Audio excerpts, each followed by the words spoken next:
Hello everyone, welcome back to my channel. Guest ಬಂದಾಗ ತುಂಬ ಕ್ವಿಕ್ಕಾಗಿ ಮಾಡುವಂಥ ಸ್ವೀಟ್ ರೆಸಿಪಿ ಇದು. ಕಡಿಮೆ ಇಂಗ್ರೀಡಿಯೆಂಟ್ಸಲ್ಲಿ ಕಡಿಮೆ ಟೈಮಲ್ಲಿ ತುಂಬ ಕ್ವಿಕ್ಕಾಗಿ ಮಾಡ್ಬೋದು. ಮಾಡೋದು ಹೇಗೆ ಅಂತ ನೋಡೋಣ. ಇದಕ್ಕೆ ಬೇಕಾಗಿರೋ ಐಟಮ್ಸ್ ಏನಂತ ನೋಡೋಣ. ನಾನಿಲ್ಲಿ 1 ಕಪ್ ಆಗುವಷ್ಟು ಗೋಧಿ ಹಿಟ್ಟು ತೊಗೊಂಡಿದ್ದೀನಿ. ಚಪಾತಿ ಮಾಡೋಕ್ಕೆ ಯೂಸ್ ಮಾಡ್ತೀವಲ್ಲ, ಅದೇ ಗೋಧಿ ಹಿಟ್ಟು.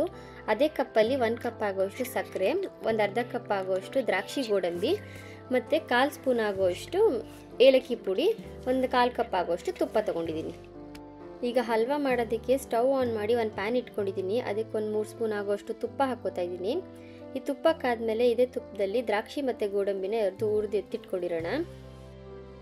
ಸ್ವಲ್ಪ ಗೋಲ್ಡನ್ ಬ್ರೌನ್ ಬಂದರೆ ಸಾಕು, ತುಂಬ ಕಪ್ಪಗಾಗೋದು ಬೇಡ. ಮತ್ತು ನಾವಿನ್ನು ಮಿಕ್ಕಿರುತ್ತಲ್ವ ತುಪ್ಪ, ಒಂದು 2 ಸ್ಪೂನ್ ಮಾತ್ರ ಉಪಯೋಗಿಸ್ಕೊಂಡಿರೋದು. ಆ ಮಿಕ್ಕಿರೋ ತುಪ್ಪನೇ ಹಾಕಿ ಅದರಲ್ಲೇ ನಾವೀಗ ಗೋಧಿ ಹಿಟ್ಟನ್ನು ಹುರ್ಕೊಬೇಕು. ಸ್ವಲ್ಪ ಗೋಲ್ಡನ್ ಬ್ರೌನ್ ಬರೋವರೆಗೂ ಚೆನ್ನಾಗಿ ಹುರಿಬೇಕು. ಆ ವಾಸನೆ ಎಲ್ಲ ಹೋಗಿ, ಹಸಿ ವಾಸನೆ ಎಲ್ಲ ಹೋಗಿ ಘಮ್ ಅಂತ ಅನ್ಬೇಕು. ತುಪ್ಪದಲ್ಲಿ ಗೋಧಿ ಹಿಟ್ಟೆರಡು ಒಂದಾಗಬೇಕು, ಅಲ್ಲಿವರೆಗೂ ಚೆನ್ನಾಗಿ ಫ್ರೈ ಮಾಡ್ಕೋಬೇಕು. ನೋಡಿ, ಈ ರೀತಿ ಬೆಳ್ಳಗಿರುತ್ತೆ, ಅದೆಲ್ಲ ಸ್ವಲ್ಪ ಗೋಲ್ಡನ್ ಕಲರ್, ಒಂಥರ ಗೋಧಿ ಬಣ್ಣ ಬರುತ್ತಲ್ಲ, ಆ ಥರ ಕಲರಲ್ಲಿ ಬರುತ್ತೆ. ಹೀಗೆ ಒಂದು 5 ರಿಂದ 6 ನಿಮಿಷ ಅಷ್ಟು ಫ್ರೈ ಮಾಡ್ತಾ ಇರಬೇಕು. ಅಷ್ಟರಲ್ಲಿ ನಾವು ಇನ್ನೊಂದು ಸ್ಟವಲ್ಲಿ ಸಕ್ಕರೆನ ಕರಗಿಸ್ಕೊಂಡು ತರೋಣ.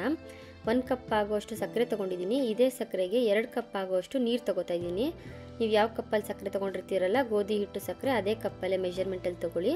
2 ಕಪ್ ಆಗುವಷ್ಟು ನೀರು ಹಾಕ್ಕೊಂಡು ಅದನ್ನು ಕರಗಿಸ್ಕೊಂಡು ಬನ್ನಿ ಅಷ್ಟೇ. ಅದ್ರ ಪಾಕ ಯಾವುದು ಬರಬಾರ್ದು, ಸಕ್ಕರೆ ಎಲ್ಲ ಕರಗಿರಬೇಕು. ಡೈರೆಕ್ಟಾಗಿ ಸಕ್ಕರೆ ಹಾಕಬಾರ್ದು. ಸಕ್ಕರೆ ಸಿರಪ್ ನೀರು ಮಾಡ್ಕೊಂಡಿರ್ತೀವಲ್ಲ, ಅದನ್ನು ಹಾಕಬೇಕು. ಸೊ ಕರಗಿದ್ರೆ ಸಾಕು.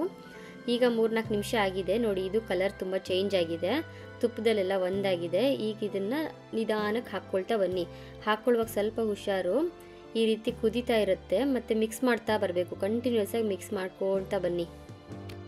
ಫ್ಲೇಮ್ ಲೋ ಇರಲಿ, ಹೀಗೆ ಮಿಕ್ಸ್ ಮಾಡ್ಕೊಳ್ತಾ ಬರ್ತಾ ಇರಿ. ಆಗ ಅದು ಪಾತ್ರೆಗೆ ಅಂಟೋದಿಲ್ಲ, ತಿರುಗ್ತಾ ಬರುತ್ತೆ, ತುಪ್ಪ ಎಲ್ಲ ಸೈಡಲ್ಲಿ ಬಿಡ್ತಾ ಬರುತ್ತೆ.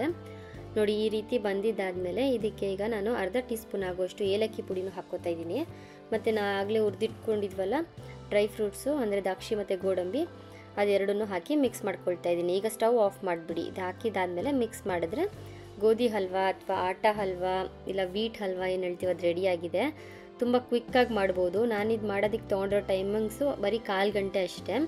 ನೀವು ಒಂದ್ಸತಿ ಟ್ರೈ ಮಾಡಿ ಈ ರೆಸಿಪಿ, ನಿಮ್ಮ ಫ್ರೆಂಡ್ಸ್ ಜೊತೆನೂ ಶೇರ್ ಮಾಡಿ. ನೋಡಿ, ತುಂಬ ಸಾಫ್ಟಾಗಿರುತ್ತೆ. ಇನ್ನು ಈ ರೀತಿಯಾದ ಒಳ್ಳೊಳ್ಳೆ ರೆಸಿಪಿಗಾಗಿ ನನ್ನ ಚಾನಲ್ನ ಸಬ್ಸ್ಕ್ರೈಬ್ ಮಾಡ್ಕೊಳ್ಳಿ. Thank you.